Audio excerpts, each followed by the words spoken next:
O'clock. Thanks for joining us. We start with the breaking news that we continue to follow on the west side of Indianapolis, specifically in Plainfield. That's where a massive fire engulfed a Walmart distribution center. We've been following this big story since it broke early this afternoon. In fact, Ann was the first reporter out there, and when they got to the scene, you could hear explosions inside the building. Listen.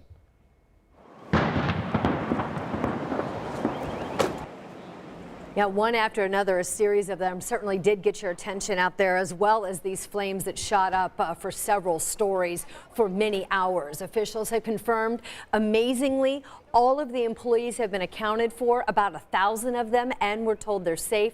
They've also said that the fight right now from the firefighters' perspective is about containment, just trying to keep it from spreading and not specifically putting that fire out. They've just brought in more water to keep fighting back the flames. Yeah, they did have some water issues earlier, but not now. The smoke has been something all of us have been talking about. It was visible for miles today. This is video from Twitter user @MertonThomas. This is shot from Indianapolis International, and if you look closely, you can see the flames behind the smoke. Yeah, it was quite an impressive sight, but despite the proximity to the fire, we're told that operations at the airport not far away have not been impacted. In a tweet, they said they're continuing to monitor the situation in their neighborhood. We do have team comprehensive coverage for you tonight. Jenny Runovich has been on the scene for several hours now. And she joins us live again here at 6 o'clock. So, Jenny, what have you learned? Well, Scott and Anne Marie, I can tell you just within the last hour, we learned that the ATF, that's the state fire marshal and fire investigators, are now really turning to the task of trying to figure out what caused this fire. I do want to show you the scene because, my goodness, what a difference. Firefighters have been on the scene here at the Walmart distribution center in Plainfield for 6 hours. You can see there is still a plume of black smoke coming out of the center of this massive 1.2 million square foot building. However, what a difference from earlier today. When this fire started just before noon, we were hearing explosions inside. Like we just showed you, the fire was very intense, and that plume of smoke went for seemingly about a mile in the air. Now, everyone just finished interviewing the 1,000 employees who got out of that building safely, and that includes the state fire marshal, the ATF, and fire investigators. They're trying to figure out what those employees heard, what they saw, trying to piece together exactly how this fire started. Again, it broke out just before noon at the facility on All Points Parkway. Plainfield firefighters were actually doing training nearby here, so they were here within 3 minutes. But it took about 200 firefighters from 18 different departments to contain this thing. Again, one minor injury to a firefighter, but otherwise no injuries. Everybody safe, including all of those employees. They all got out without getting hurt, and firefighters, you mentioned, did encounter a few problems. The wind and the water. The wind kind of fanned the flames here. The water, not enough for a while, so they did have to scale back the fight, truck in some water to help. So it is a long process that's not over yet, but the fire chief sees a lot of positives here, including everyone's safety. The fire department was here within 3 minutes of the time we were dispatched. Just happened to be, as I said earlier, we were right down the road doing some training. So we were here within 3 minutes. The safety plans that Walmart has in place for their associates and stuff, that obviously worked. Took a little while to get accountability, but you're talking about 1,000 employees, and that's expected. But they had multiple rally points. They met there. We had a pretty good plan of what we were going to do, right? This doesn't happen every day, but we trained for it to happen every day, and we were well prepared.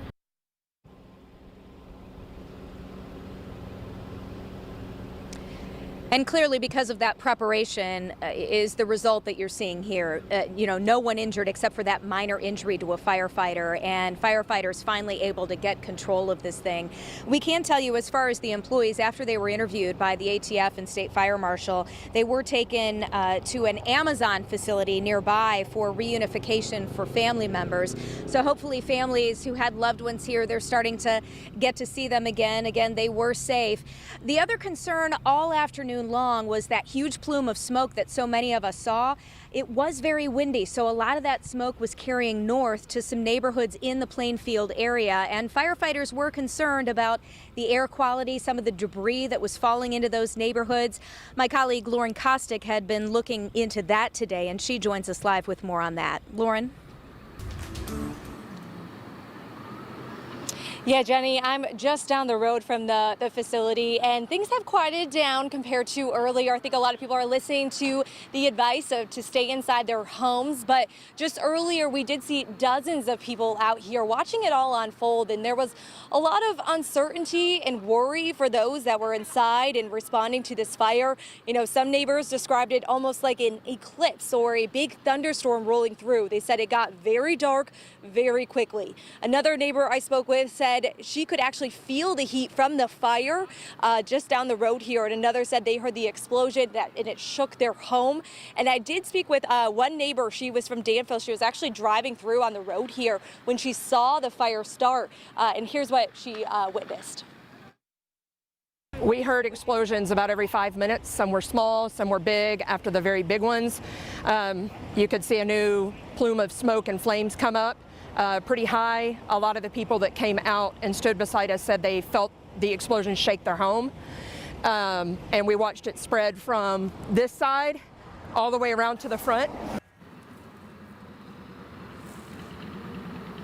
And even more neighbors just north of the facility said they found debris covering their yard. It almost looked like a burnt insulation, as they described it. It was scattered on their porches, cars, on the street. They actually were witnessing it falling through the trees. And as experts have been saying, and as we have been saying, don't touch it or don't pick it up because it could be toxic. It's something that they are currently testing to see and before anything is cleaned up. So before we get those answers, just try to avoid it the best that you can. And again, if you can, stay inside your home, as they're also testing the air quality here. But overall, just a really scary situation for these neighbors who watched it all unfold in their backyards. And Scott?